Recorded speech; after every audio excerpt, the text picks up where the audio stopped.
Okay sir. Hello friends, कैसे हैं सभी?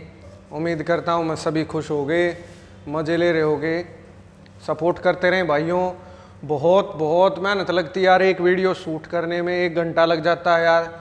कभी आवाज़ नहीं आती, कभी कुछ हो जाता है, कभी कुछ हो जाता है, कभी कोई प्रॉब्लम आ जाती है। तो दोस्तों सपोर्ट करो यार, इसमें बहुत बहुत मेहनत लगती है।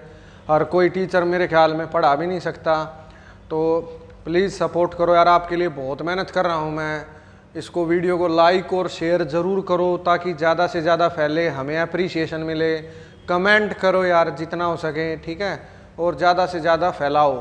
तो यार हमने 3-4 बातें अभी तक सीख ली। प्रॉपर्टीज़ ऑफ चार्ज सीख लिया, चार्ज कभी रेस्ट में क्यों नहीं होते, ये बात मैंने आपको समझा दी। मैंने आपको समझा दिया कि भाई हमारा जो क्या कहते हैं क्वांटाइजेशन ऑफ चार्ज क्या है, बहुत इंपॉर्टेंट चीज़ थी। तो क्वांटाइजेशन ऑफ चार्ज के ऊपर अब हम एक छोटा सा सवाल करते हैं, और आज हम फ्रिक्शनल इलेक्ट्रिसिटी के कंसेप्ट को दोस्तों सीखने वाले हैं। आपको बहुत मज़ा आएगा, तो दोस्तों एंजॉय करो। सबसे पहली बात, क्वांटाइजेशन को पढ़ाया था मैंने यार। क्वांटाइजेशन क्या था दोस्तों? क्वांटाइजेशन का मतलब था कि आदमी होता है तो पूरा होता है। ऐसा नहीं होगा कि आधा हिस्सा, आधी आँख है, आधा नाक है, आधा यहाँ से कटा है, ऐसा आदमी बिल्कुल भी नहीं होगा, ठीक है। होगा तो पूरा होगा, वरना वो होगा ही नहीं, ठीक है। तो क्वांटाइजेशन का मतलब होता है दोस्तों कि charges always exist in form of integers. Charge हमेशा इंटीजर्स की फॉर्म में होंगे दोस्तों, वो कभी भी फ्रैक्शन में नहीं होंगे। तो अब हम एक चीज़ बहुत इंपॉर्टेंट सीखने वाले, एक छोटा सा ही न्यूमेरिकल कराऊंगा इसके ऊपर, वो ही आप सीखें। तो देखो, एक बहुत प्यारी बात मैं आपसे पूछता हूं दोस्तों, तो देखें आप सभी कि क्या है। एक सवाल है दोस्तों, can a body has a charge 0.8 × 10⁻⁻19 coulomb. तो क्या एक बॉडी इस चार्ज को पोजेस कर सकती है? 1-2 नंबर में ही आ सकता है जस्टिफाई और आंसर। जस्टिफाई आपको ये करना है, साबित करना है, ठीक है। तो जस्टिफाई और आंसर, ठीक है। तो देखो, can a body has a charge of 0.8 × 10⁻⁻19 coulomb. तो यार आप देखो, हमने क्या सीखा था कि चार्ज गिनने का एक सिंपल सा फॉर्मूला है, Q = ±NE, ठीक है। अब देखो Q कितना है, 0.8 × 10⁻⁻19 कूलम्ब, ठीक है। गिनती कभी नेगेटिव नहीं होती, गिनती होती है प्लस में। या तो क्लास में बच्चे होंगे या नहीं होंगे, ऐसा थोड़ी हो सकता। -3 बच्चे हैं तो बड़ी अजीब सी बात है यार। -2 आदमी, ऐसा हो सकता है? नहीं हो सकता, कभी भी नहीं हो सकता। तो देखो यार, तो गिनती कभी नेगेटिव नहीं हो सकती। तो n और e की वैल्यू क्या है, 1.6 × 10⁻⁻19। बच्चा जानता है, ठीक है। तो अगर आप देखें तो ये इससे कैंसिल हो गया यार। अगर पॉइंट से पॉइंट कैंसिल हो गया, और 8 से 16 कट जाएगा, कितना आ जाएगा, 2 आ जाएगा। तो n आ गया 1/2। n 1/2 आने का मतलब क्या है कि चार्ज जो 1/2 है, 1/2 इलेक्ट्रॉन, ये तो हो ही नहीं सकता। इलेक्ट्रॉन होगा तो पूरा होगा, वरना होगा ही नहीं यार। ऐसा थोड़ी हो सकता आधा आदमी था, आधा आदमी कैसे हो सकता है यार, ठीक है। तो मैंने बताया था आपको कि चार्ज इंसानों की तरह होते हैं। ऐसा नहीं हो सकता कि आधा इलेक्ट्रॉन था, आधा प्रोटॉन था, ऐसा बिल्कुल भी नहीं हो सकता, ठीक है। तो ये क्वांटाइजेशन ऑफ चार्ज से प्रूव होता है। तो आप यहाँ पर लिखेंगे, यहाँ पर आप लिखेंगे, तो आप लिखेंगे no it is not possible. ये पॉसिबल नहीं है, संभव ही नहीं है यार। Possible, it is not possible because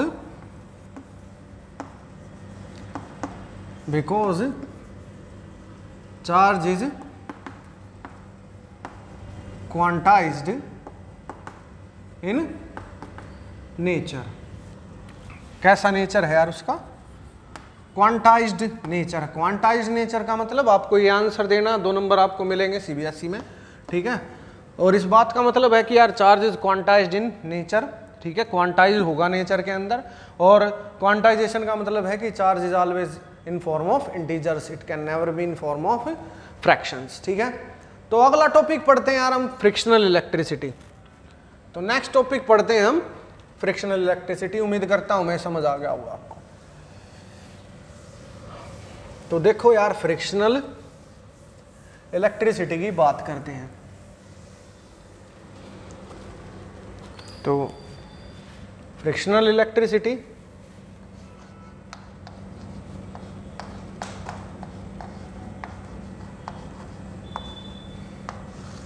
frictional electricity की बात करते हैं, ठीक है। फ्रिक्शनल इलेक्ट्रिसिटी क्या है यार, थोड़ा ढंग से समझे। तो फ्रिक्शनल इलेक्ट्रिसिटी का मतलब क्या होता है, जब दो बॉडीज को हम रब करते हैं, तो when two bodies are rubbed with each other, rub आप समझते हैं, तो transfer of electron takes place from one body to another. एक बॉडी से दूसरी बॉडी के अंदर हमारे यार इलेक्ट्रॉन ट्रांसफर होने लग जाते हैं। When two bodies are rubbed with each other, transfer of electron takes place from one body to another, ठीक है।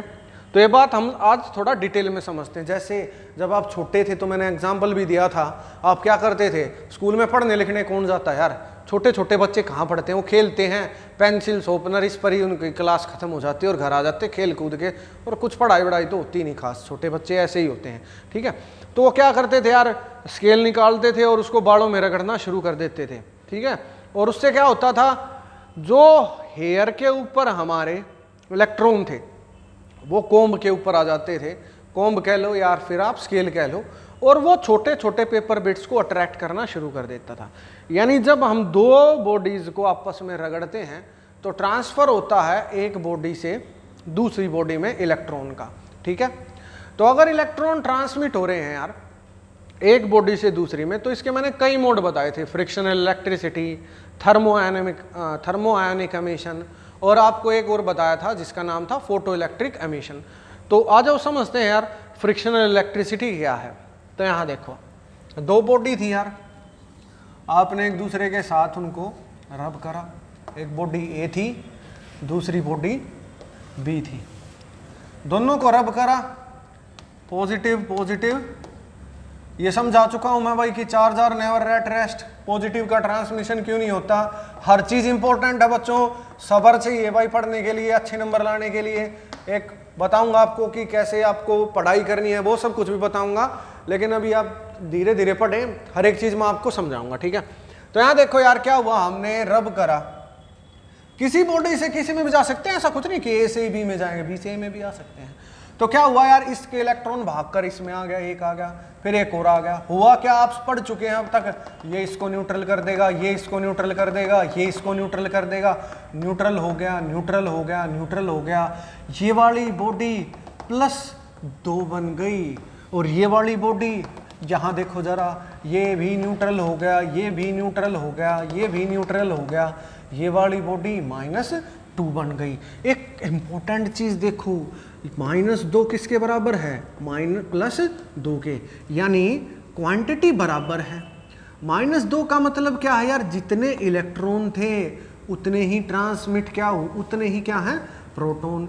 या फिर हम कह सकते हैं कि जितनी एक बॉडी नेगेटिव बनती है, अगर एक बॉडी -2 बनी फ्रिक्शनल इलेक्ट्रिसिटी में, जैसे कि ये, तो उसका काउंटर पार्ट +2 बनेगा, ठीक है।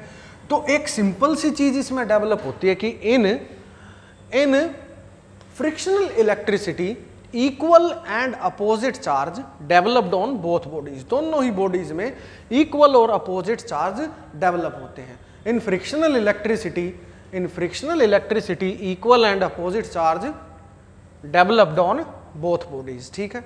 तो देखो अगर एक सिंपल सा एग्जांपल आ जाए, एक सिंपल सा एग्जांपल आ जाता है दोस्तों, एक नंबर का क्वेश्चन आ जाए।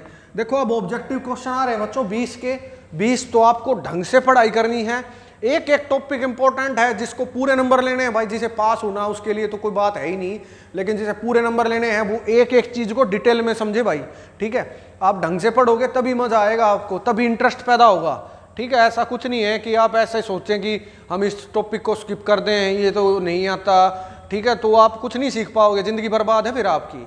आपको मेहनत करनी पड़ेगी, एक एक टॉपिक को एंजॉय करो। हर एक टॉपिक अब इंपॉर्टेंट हो गया है। वो बच्चे ही अब स्कोर नहीं कर पा रहे जो ये सोचते हैं कि यार मैं ये मेन पढ़ लूँ। मेन फिजिक्स में कुछ नहीं होता, आपको डिटेल नॉलेज होगी, या तो आप अच्छे नंबर लोगे, आप बिल्कुल पास होते, फेल होते बचोगे, यही होगा, फेल हो जाओगे, इसके अलावा कुछ नहीं होगा। ध्यान दें भाई आप। तो यहाँ पर क्या है यार, फ्रिक्शनल इलेक्ट्रिसिटी की बात कर रहे हैं हम, ठीक है। तो जितनी एक बॉडी पॉजिटिव बनती है उतनी ही दूसरी बॉडी क्या बनती है दोस्तों, नेगेटिव बनती है। तो यहाँ देखो क्या है यार, एक सिंपल सा सवाल है। अगर पहले आप एक एग्जांपल देखें तो